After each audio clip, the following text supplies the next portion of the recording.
किसी के घर में किसी की सास आ गई तो अरे सास आ गई है और कह रहे हमारे अंदर पवित्र आत्मा है। अरे सास आई है, तुम्हारी माँ आई है, तुम्हारी माँ आई है।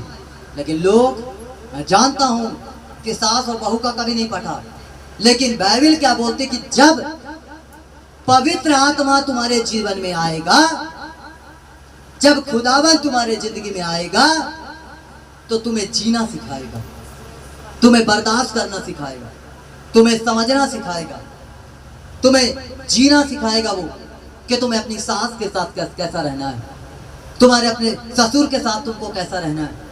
वो तुम्हारे माँ बाप हैं, वो तुम्हारे माँ बाप हैं, और तुम उनके साथ अगर गलत तरीके से रहोगे, गलत तरीके से उनके साथ जियोगे तो क्या होगा, आप सफल नहीं हो सकते।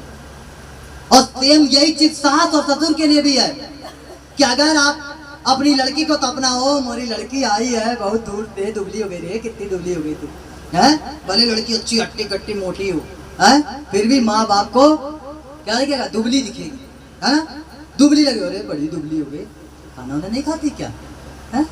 नाती पोतों के बोले हे तुम लोग मेरी लड़की को दुबली कर दिया है, ये होगा सास, है ना। और उसी घर में बहुएं हैं, उसी घर के अंदर बहुएं हैं, तो बहू को इस नजर से देख रहे जैसे ये नौकर है। सुबह 4 बजे उठना है, बर्तन धोना पड़ेगा, काम करना पड़ेगा, तुमको कपड़ा धोना पड़ेगा, ये करना पड़ेगा, वो करना पड़ेगा। अपनी बेटी तो बड़ी प्रिय है, और जब किसी की बेटी को तुमने अपने घर में लाया है, उसको बहू बना के लाया, उसने अपना पूरा घर परिवार बचपन से जिस घर में पली बड़ी, ऐसो आराम में जिंदगी को जिसने जिया, सब कुछ छोड़कर वो तुम्हारे घर में आई है। वो तुम्हारा चौका बेलन करने के लिए, तुम्हारे घर के वंश को बढ़ाने के लिए, और तुम्हारे नजर में वो दूसरे की बेटी है। ये सास ससुर के लिए भी है।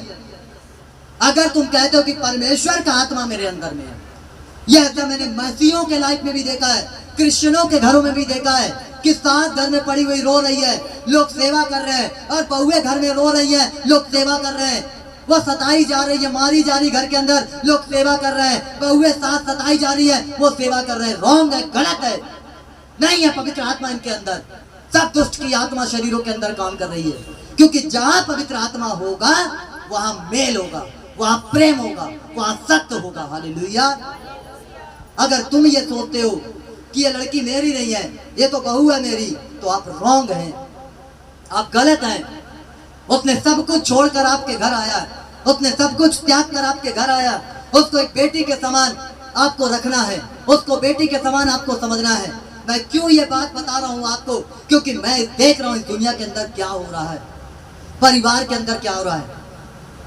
मेरे प्रियो, आज बाइबल इस बात को बताती है कि अगर तुम संतान हो ना परमेश्वर की, दावा करते हो, तो परमेश्वर की संतान मैं समझता हूँ कि ऐसा नहीं होगी। मैं समझता हूँ कि परमेश्वर के लोग ऐसे नहीं होंगे।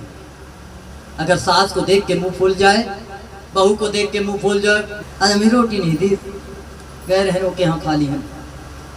कई लोगों की आदत भी होती है ना, सास बहुएं देंगी, माता राम खाना खा लो, अभी ना खाएंगे, अभी ना खाएंगे, है ना।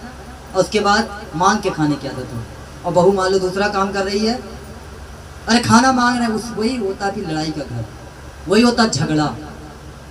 दे रही तो खाओ टाइम से, और जब नहीं सुने तो युद्ध हो गया। मैं क्यों ये आज आपको ये शिक्षा भी दे रहा हूं बाइबल से ही।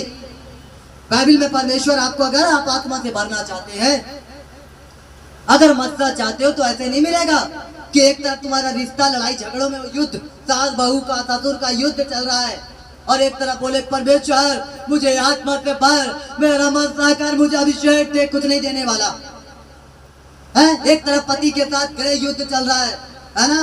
पति एक बोला तो हम 4 बोले, वो 4 बोले तो हम 5 बोले, नहीं उठे तो बैग उठा चले मायके, जा रहे हैं बच्चों को लेके, हैं चल दिए उसको ताव बता के, जा रहे नहीं रहना तुम्हारे साथ, इसको किनारे करो, नहीं रहना तुम्हारे साथ, जा रहे हैं, दे रहे हैं तलाक, हैं ताव में बोल तो दिए, शब्द को निकाल तो दिए, शैतान ने तुम्हारे शब्द को सुन तो लिया।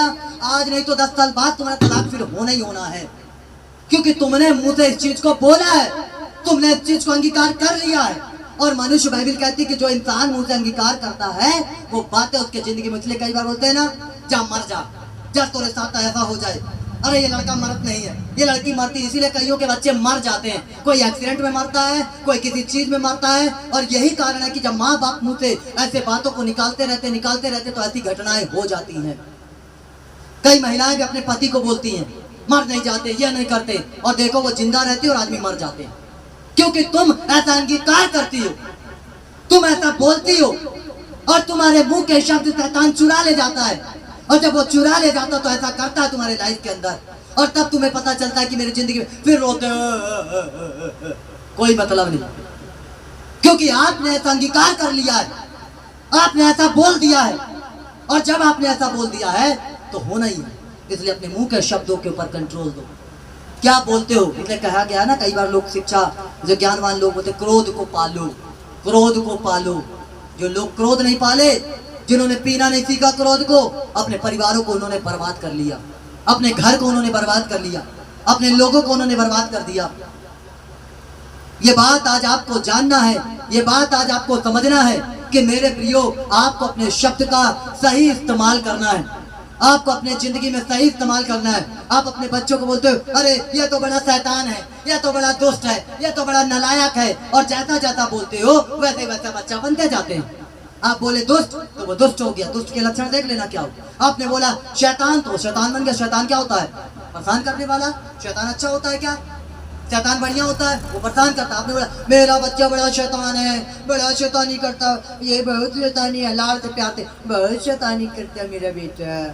ले प्यार कर लिया तो लाड़ प्यार, तुमने एक शब्द को उसके जीवन में क्लेम कर दिया, तुमने उसके जिंदगी को बर्बाद करने के लिए पहली सीढ़ी दे दी है, और वो बच्चा फिर बर्बाद हो रहा है, वो बच्चा फिर तबाह हो रहा है।